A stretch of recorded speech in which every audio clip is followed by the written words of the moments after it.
Hello and welcome to the H2P Podcast here on DK Pittsburgh Sports Podcast Network. I'm your host, Gary Morgan. With me, as always, the beat writer for Pitt Athletics over at DK Pittsburgh Sports, Crisan. How you doing, brother? For as much as I love the pleasantries, Gary, I just want to get right into it. What we saw on Saturday. I mean, honestly, man. All right, so Corey was in the middle of a nice plate of nachos, had his story most of the way written, and then Pitt screwed him in the last 5 minutes. As most beat reporters that I know of who cover these games, when the entire tide of the story changes in the last couple minutes, we tend to have some angry bears out there. So let's let's get into it, man. I mean, it was a pretty evenly played game. Pitt took the lead late, gave up the lead late. A whole lot happened on the way there. You've got thoughts. I'm just going to let unfiltered Corey go after it. I'm not going to be too off the hinges on this. You have to find a way to win that game. You're playing against a third-string quarterback. You know what's on the horizon with Notre Dame and Florida State. Two games that are not winnable. Let's just be blunt, okay? Notre Dame's a much better team than Pitt is. Florida State is a way much better team than Pitt is. You could not afford to lose this game against Wake Forest. You couldn't do it. And you couldn't afford to lose it in the manner that they did. Pitt found every dumb way imaginable to throw this game away. Christian Veilleux threw for 300 yards. Bub Means caught 100 yards. Sibo Flemister ran for 100 yards. And Pitt still found a way to lose to a third-string quarterback in Wake Forest, and a defense that's not that good. Obviously, the slide is the big thing that's going to get looked at, right? The spot of Christian Veilleux's slide. Did he get the first down? Was he short? Was he in? Was he out? That's subjective. That's up to you to determine. That's up to, obviously, an official to determine, and that's what happened. And that's what that play came down to. But for me, Gary, it's the 1,000 other really dumb things that Pitt did to lose this football game. Case in point, the Donovan McMillan double unsportsmanlike on the same play that drove Pitt from, I think it was the 38 back to the 7 or something like that. Yep. You can't do it. You just can't do it. This team is undisciplined. This team is inexperienced. This team is not ready for any kind of big moment. They're just not. The game against Louisville, gone. Forget it. Out the window. The win against Louisville is out the window. Pitt has to reset now. You wanted to see signs of building off of a win like that against Louisville. You wanted to see Christian Veilleux do exactly what he did on Saturday. But you needed everything else that came along with it.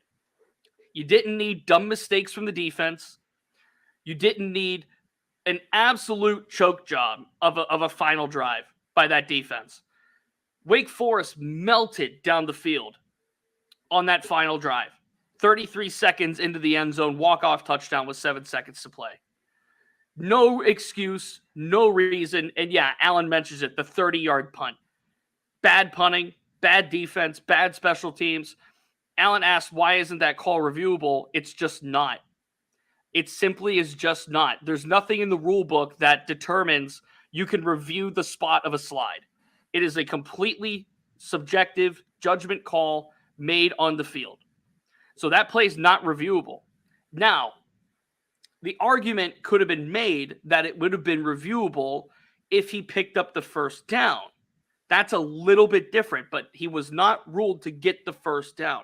This is to my understanding that it could have been ruled if he got the first down, but I don't think that would have been the case. Obviously, it wasn't if and when he didn't get the first down. It was not ruled past the line of game.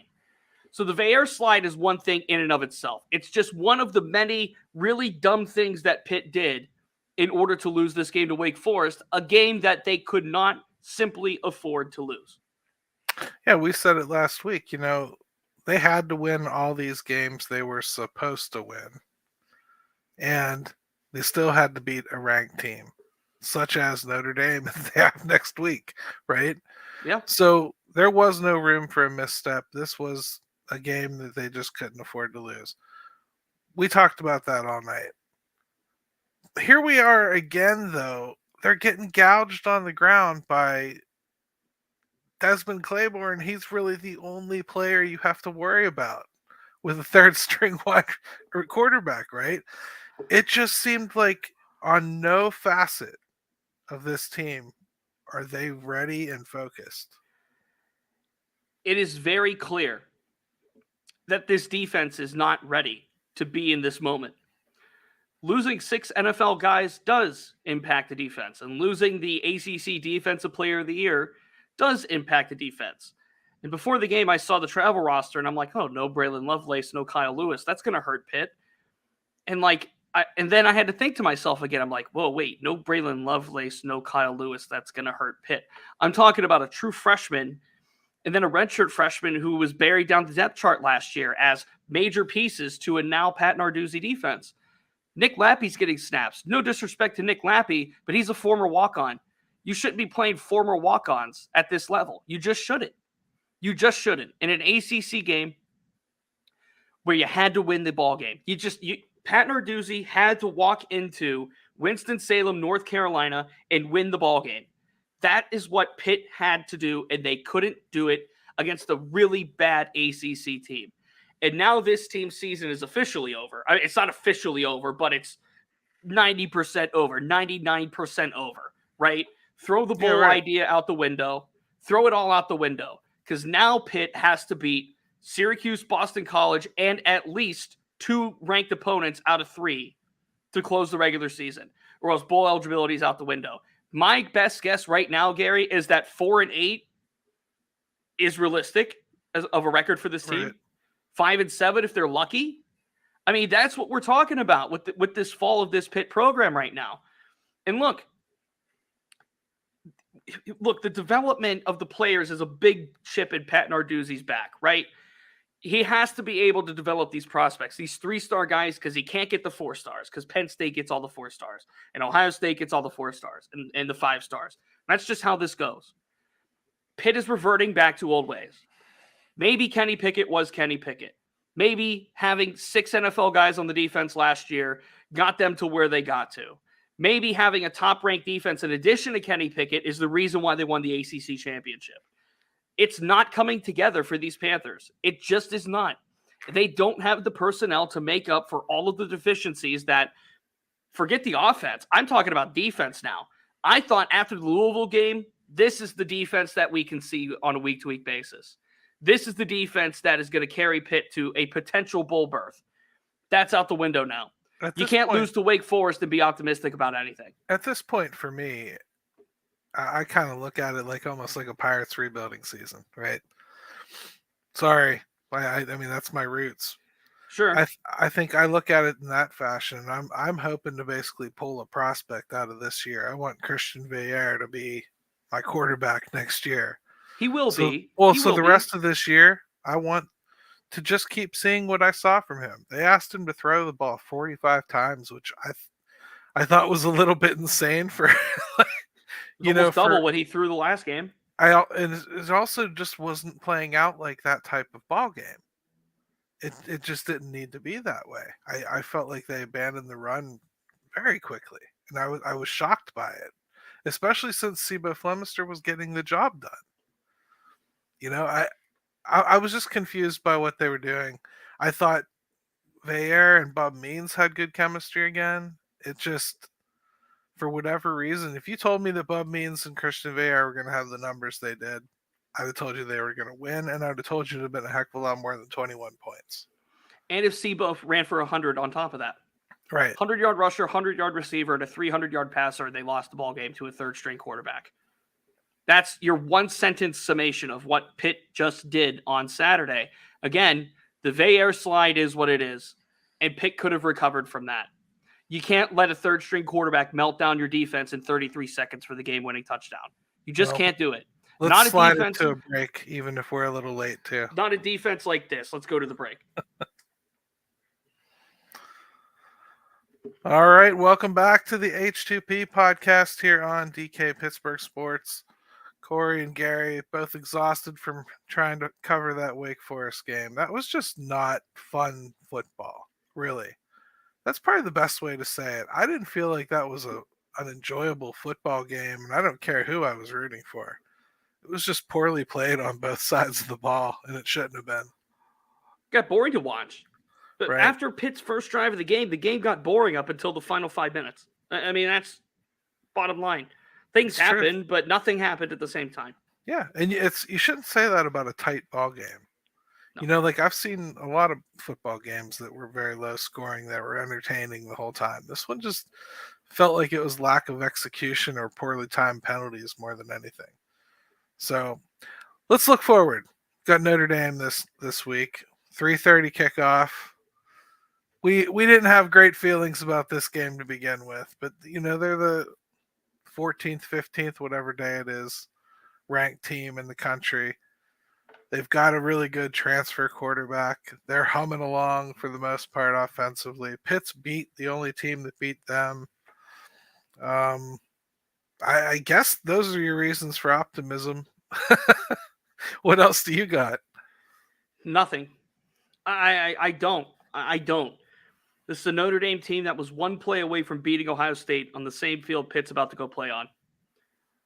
Sam Hartman is just unbelievable right now. I mentioned it on a previous show. For my money, he's the best incoming transfer to a new school this year in all of college football. He's made a world of a difference for this Notre Dame football program.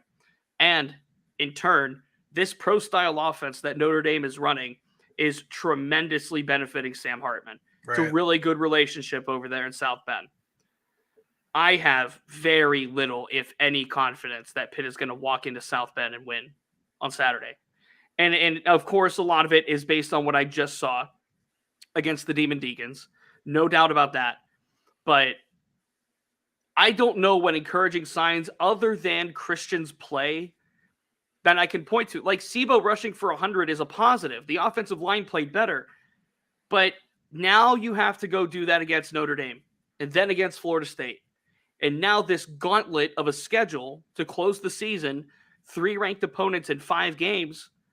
When Pitt has the record they have, it's really hard to feel good about, Pitt has a good chance against this team. Or Pitt has a good chance at that team. And meanwhile, I sat in the press box before kickoff and watched Boston College beat the doors off of Georgia Tech. So Boston College suddenly isn't a cupcake gimme game either. And then you have to go to the Bronx and play Syracuse. And let me tell you, as an Orange alum, there's a lot of Orange alums out in New York City.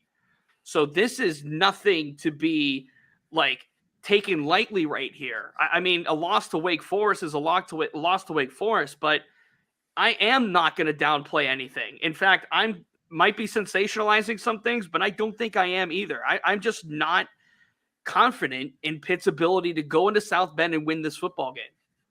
Yeah, I'm kind of glad I don't have to get your sanity checked, because there's nothing that leads you to believe that they really should be in this. I will say there are a couple interesting notes. I mean, they do have some experience facing Sam Hartman. Yeah. And they've probably scouted him pretty extensively in the past for what he likes and doesn't like. I'm just not sure they have the tools to take advantage of it. That's my main concern. Defensively, I just don't see that. In the secondary, I know what Pat Narduzzi's doing with them. It's the same thing he's done with all of his defensive backs for years.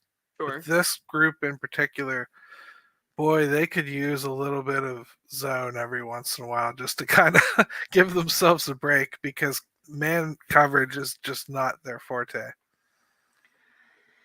I would like to say that they're going to employ something. Ryan here in the YouTube comments mentions, if you're Narduzzi, what do you do?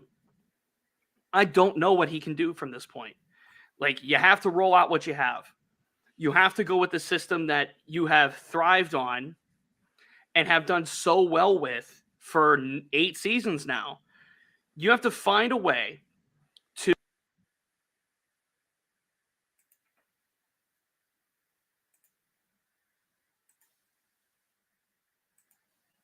Hey, Corey, you're muted, buddy. How'd that happen? I don't know. I didn't click anything. I don't know where I got muted from, but okay, I'm going to put this as eloquently as I can. If you're Pat Narduzzi, you have to find a way to make chicken salad. If you know what I mean. Yeah. I think you know what the rest of the phrase is. Like, defense and offense. The offensive line is banged up. Cradle came back. Great. It's going through a shift. He didn't play center. He played guard. He's been a center for the last 2 years. The linebacking core is injured. You don't have Servasi Dennis anymore. That depth is suddenly gone. The defensive backs, look, Williams got burnt quite a bit, and he committed a couple of really dumb penalties.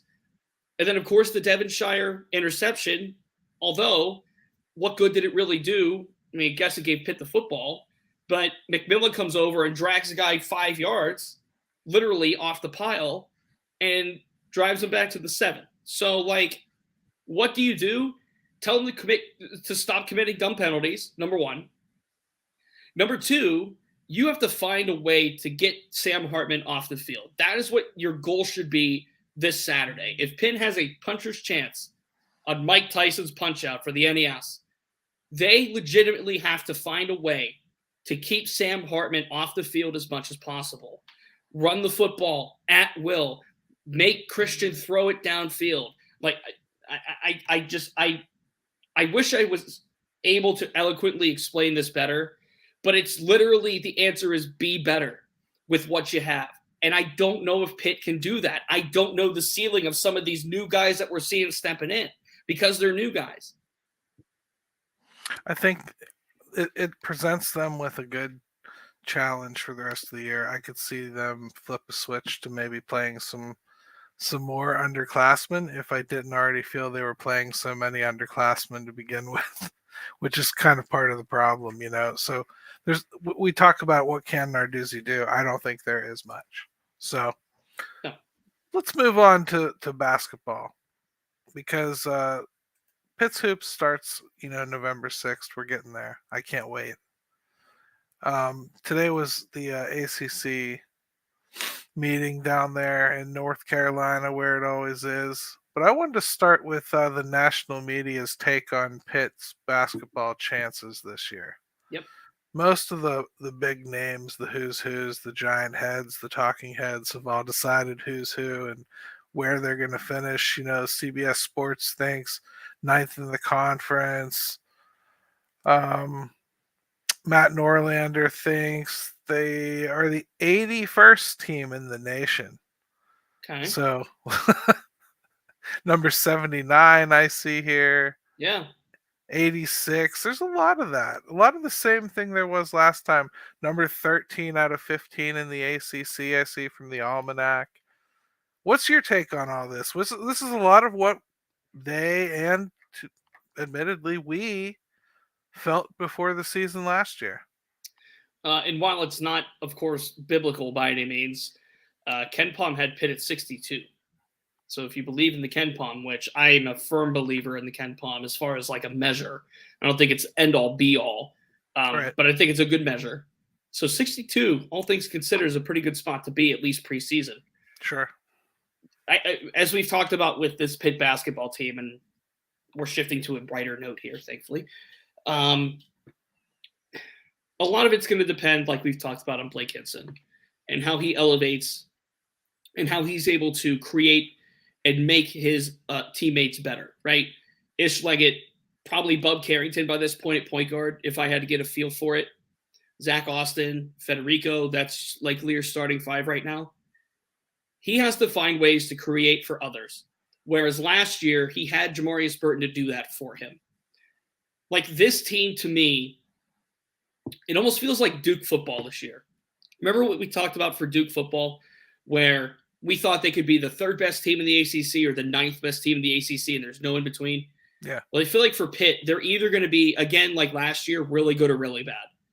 And I don't know what the ceiling is for them.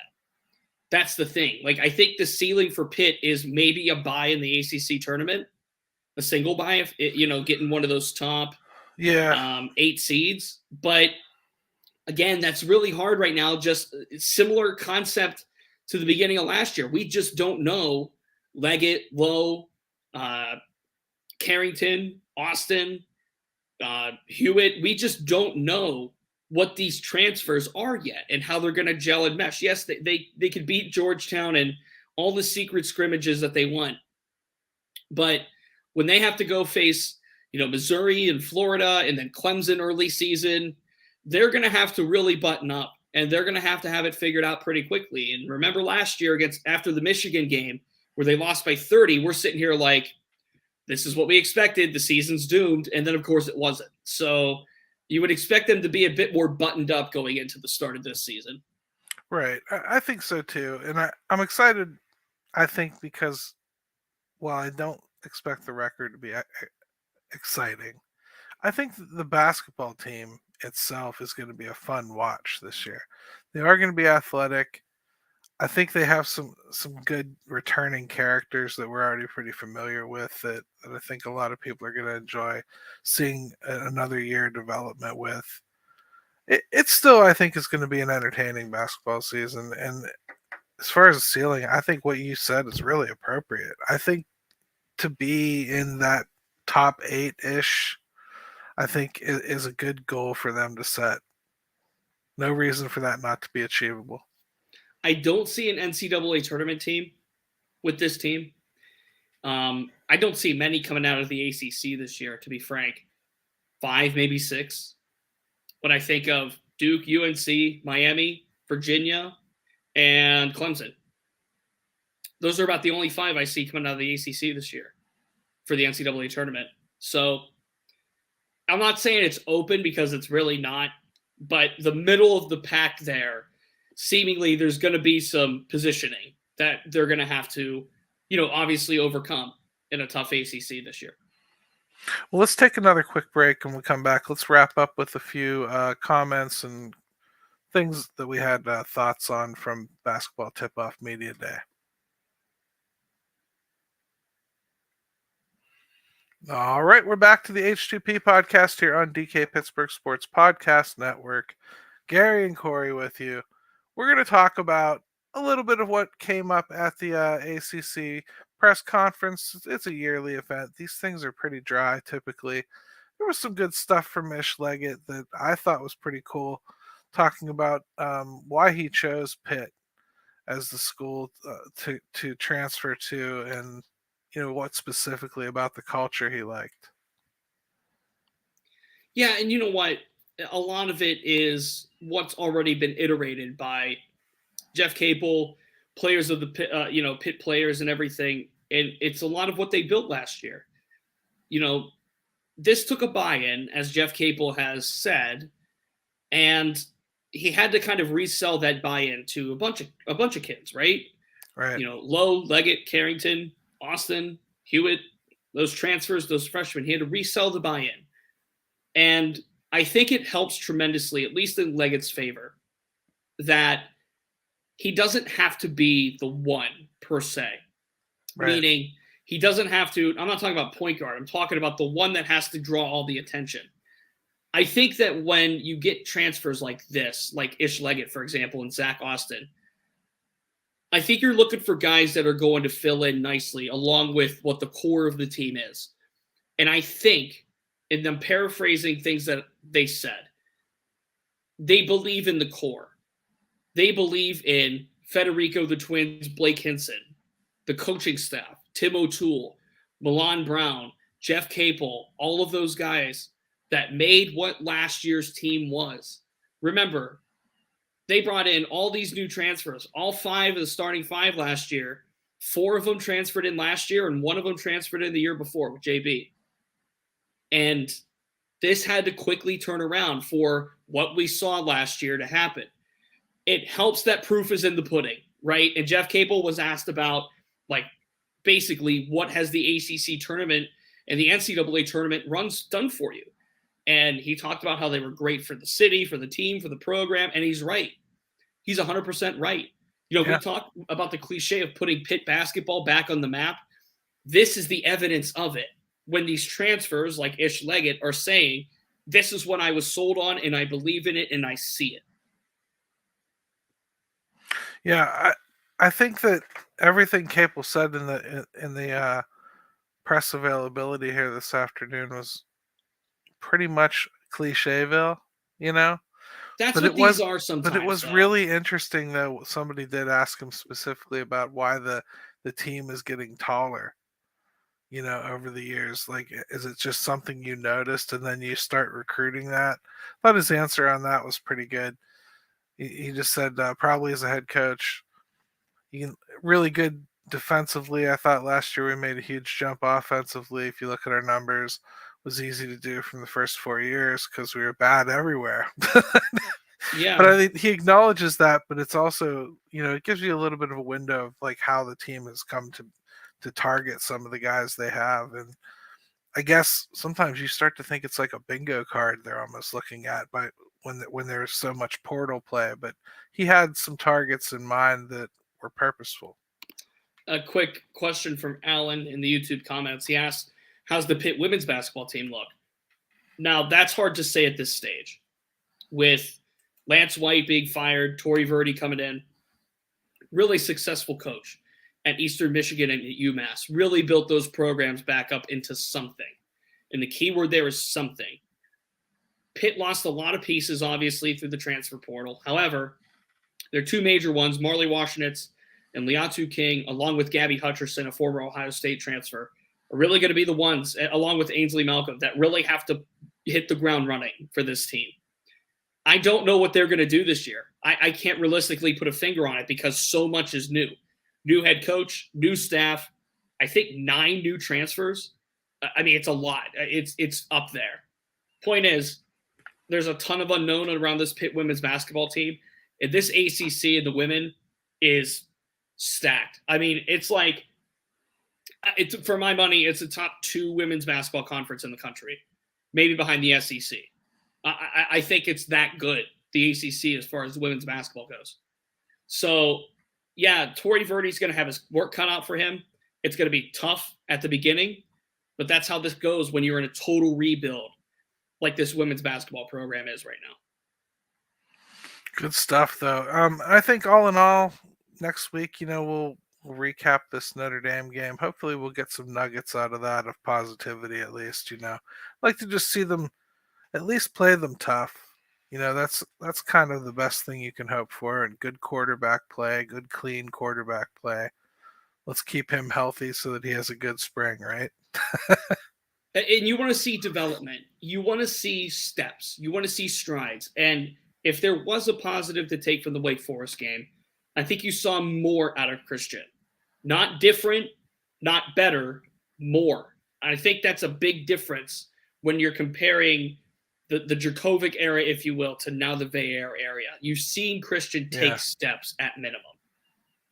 If they get that kid a burner, like at wide receiver, like not a Twitter burner, that can catch the ball and run some routes, get some separation, he's shown he can do damage. Because when Bub Means gets that separation, he's hitting him.